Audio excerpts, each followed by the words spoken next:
Ассалаумағалейкум, құрметті мұсылман бауырлар. Каналыма қош келдіңіздер. Жалпы құрбан айт туралы айтпақпын.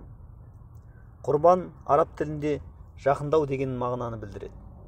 Яғни жасаған сауап істер арқылы жүректі тазартып, Аллаға жақындай түсу. Ал шариғаттағы терминдік мағынасы шарттарымен санаса отырып құлшылық ниетімен мал бауыздау дегенге саяды. Ханафи мазхабында уәжіп, әрине, шамасы жеткендерге. Құрбандық шалу кімдерге уәжіп? 4 шартқа ие болу керек.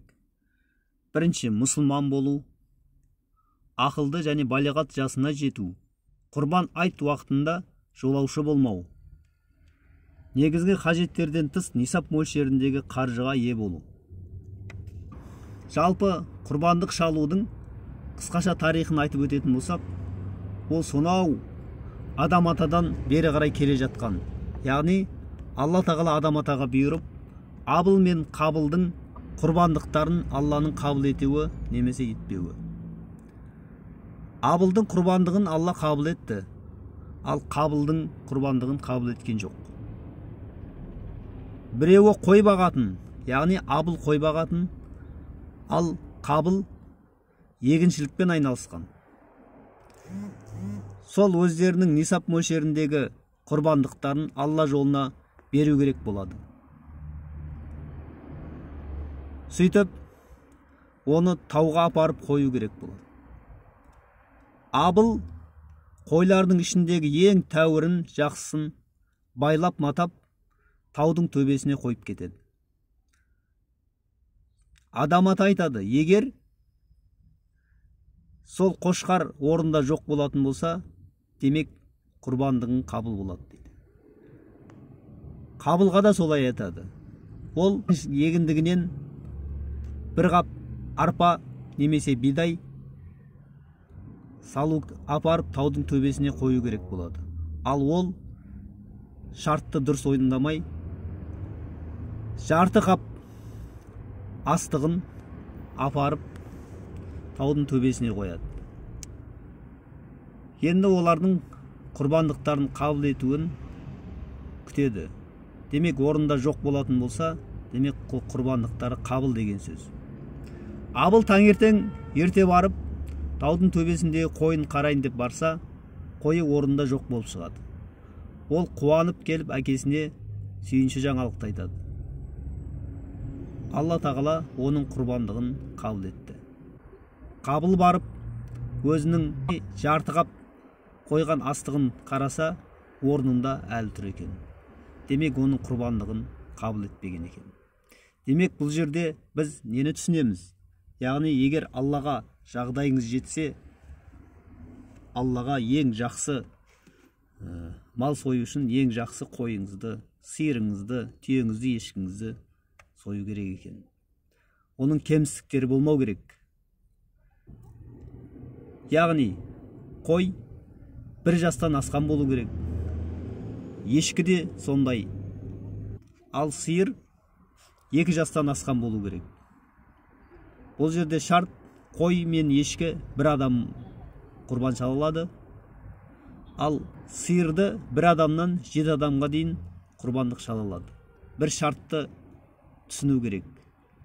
7 адамның ішіндегі біреуінің ниеті осы еттен алсам деген ниет болатын болса, оның құрбандығы қабыл болмай қалады. Ниетті жөндеп алуымыз керек екен. Ал түйе 5 жастан асқан болу керек. Енді құрбанның еттері кімге беріледі? Құрбанның еттері кедей-кепшіктерге, жетім-жесірлерге, жағдайы төмендерге таратылады. Одан ауысса, өзіңіздің бала шағаңызды алып қалуыңызға болады. Құрбан айт намазы. Құрбан айт намазы құрбан айттың бірінші күні таңертең оқылады. Ол ерлерге барлықтарына уәжіп. Құрметті мұсылман бауырлар, біздің құрбандығымызды Алла қабыл етсін. Егер шынайы Алланың жолына деп салған құрбандығыңыз болатын болса, оны әрине Алла тағала қабыл етеді. Құрбан шалу мұсылмандықтың рәмізі. Ол құрбан шалу ұлық ғибадат. Жүректі дүние құмарлықтан, сарандықтан алыстатады. Құрбан шалудың қоғамдық пайдалары да мол. Құрбан шалу құл екендігіміздің, дінге бекемдіктің белгісі. Құрбан шалу Аллахты еске алу әрі шүкір ету. Құрбан шалу Аллахтың жомарттығына құлдардың да қайтарым жасауы.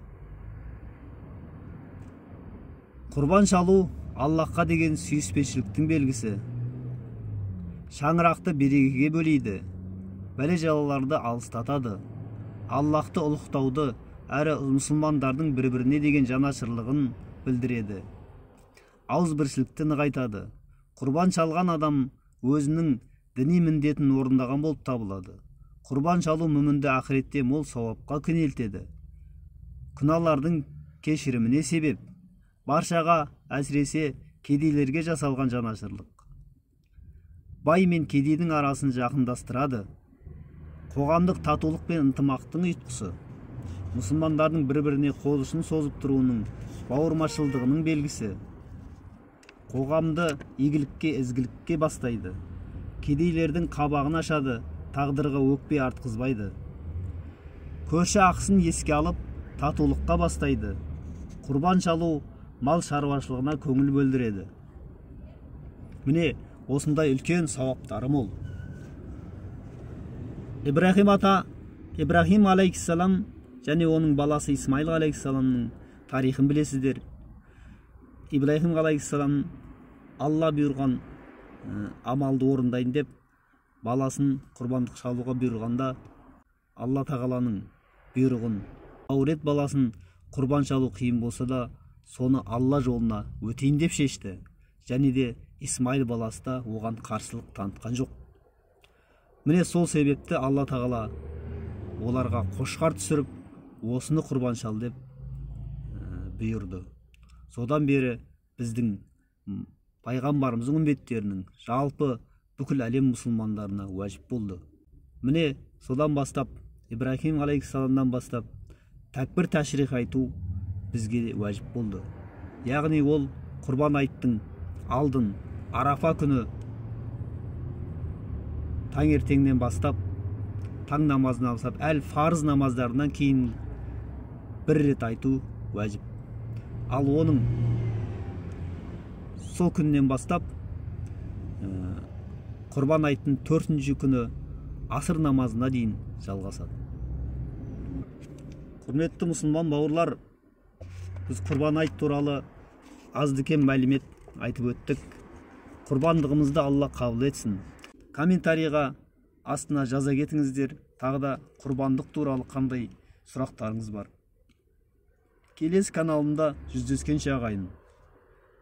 Алла тағала елімізге ынтымақ, бірлік берсін, аспанымыз ашық болсын, күллі бәле-жалардан Алла өз сақтасын.